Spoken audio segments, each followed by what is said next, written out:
श्री अन्न प्रोत्साहन एवं कृषि विज्ञान मेले का हुआ शुभारंभ। कलेक्टर एवं अध्यक्ष आत्मा गवर्निंग बोर्ड एवं उप संचालक कृषि जिला भोपाल द्वारा 16 एवं 17 फरवरी को प्रातः 10 बजे से रात्रि 8 बजे तक अरेरा हिल्स स्थित भोपाल हॉट परिसर में 2 दिवसीय मिलेट मिशन योजना अंतर्गत श्री अन्न प्रोत्साहन एवं आत्मा योजना अंतर्गत कृषि विज्ञान मेले का आयोजन का शुभारंभ हुआ। किसान कल्याण तथा कृषि विकास उप संचालक सुमन प्रसाद ने बताया कि मेले का उद्देश्य किसानों को नवीन तकनीकी की जानकारी देने के साथ साथ मिलेट्स प्रोत्साहन पर केंद्रित है। मेले में प्रदेश भर के विभिन्न कृषि आदानों के निर्माता विक्रेताओं द्वारा कृषि आदानों, मिलेट्स उत्पाद, जैविक उत्पाद, कृषि एवं संबंधित विभाग, उद्यानिकी, पशुपालन, ग्रामीण आजीविका मिशन, अभियांत्रिकी आदि के लगभग 80 से अधिक स्टॉल एवं नवीन उन्नत कृषि उपकरणों की प्रदर्शनी लगाई गई। इसके साथ ही महत्वपूर्ण विषयों पर कृषक संगोष्ठी, प्रशिक्षण एवं ज्ञान सम्मेलन के साथ साथ किसानों एवं कृषि स्टार्टअप को मिलने वाले नए अवसरों की जानकारी दी गई। यहाँ पर हम आज सीखने आए हैं श्री अन्न यानी मिलेट्स की खेती कैसे की जाए और डॉक्टर एडीटी साहब को हमने विशेष रूप से बुलाया है। ये आज की मृदा। अब हम एक एक फसल को लेकर के चलेंगे कि कौन सी फसल को हम कैसे उगाएं और कितना उसमें बीज। यह कहते हुए इन्होंने यहाँ पर पधारे हैं आप। हम बहुत सम्मान के साथ अपने प्रिय अपने सम्मानीय मुख्य अतिथि श्री एदल सिंह कंशाना साहब को आमंत्रित करते हैं, हमारे प्रदेश के कृषि मुखिया। ये मोबाइल आपका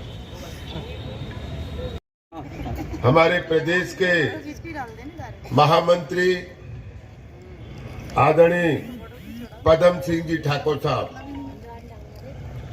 हमारे संयुक्त संचालक कृषि बिलैया साहब, श्रीमती सुमन प्रसाद जी, केपी अहिरवार जी, हमारे डंडोतिया जी, हमारे मंच पर विराजमान हमारे पार्टी के सभी पदाधिकारीगण, मेरे भोपाल के सभी आदरणीय बुजुर्गों, मेरे नौजवान साथी भाइयों, मासूम बच्चों, माता और बहनों, मुझे आज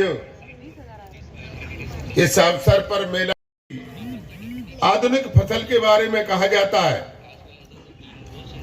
अभी आपको मालूम है कि हमारे देश में थोड़ी बीमारी फैल रही है और वो बीमारी फैलने का कारण आप समझ रहे हैं, खाद ज्यादा डालना, बीज खराब होना। हमें 2 चीजों पर ध्यान रखना चाहिए।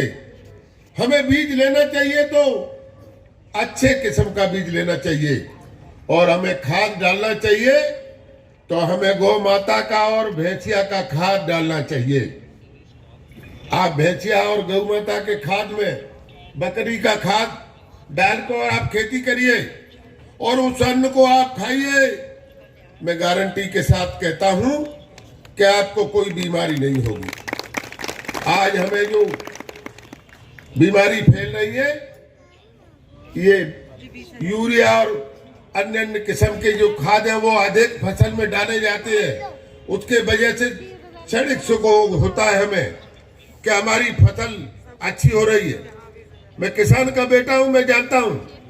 मैं अपने घर में गेहूं कराता हूं और वो गेहूं में गोबर के खाद से कुछ घर के लिए जो हम खाते हैं उसके लिए हम करवाते हैं। मेरी 58 साल की उम्र हो गई, आज तक इंजेक्शन नहीं लगा मेरे। क्यों नहीं लगा इंजेक्शन? आप कर सकते हैं, किस तरीके से उनका प्रबंधन कर सकते हैं।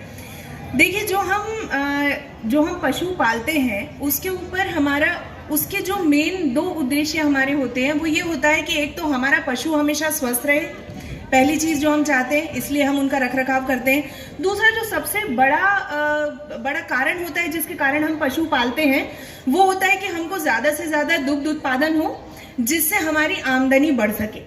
तो हमारे जो भी मेजर्स होते हैं, कहने का मतलब ये है कि हमारे जो भी प्रयास होते हैं वो इसी तरफ होने चाहिए कि किस तरह हम उन पशुओं को स्वस्थ रखें जितना आप उनको स्वस्थ रखेंगे उतना ही ज़्यादा वो ज़्यादा दूध आपको देंगे, उससे आपकी ज़्यादा आय बढ़ेगी। जैसे कि हम सभी जानते हैं कि जितना ज़्यादा हमको फैट परसेंटेज मिलेगा उतना ही ज़्यादा हमको उससे आय होगी। तो क्यों ना हम बहुत छोटी छोटी चीज़ें जो हम अपने अंदर कर सकते हैं। रखिए देश के हर शहर, हर गांव, हर कस्बे की खबर पर नजर, सिर्फ और सिर्फ राष्ट्र आजकल न्यूज़ चैनल पर।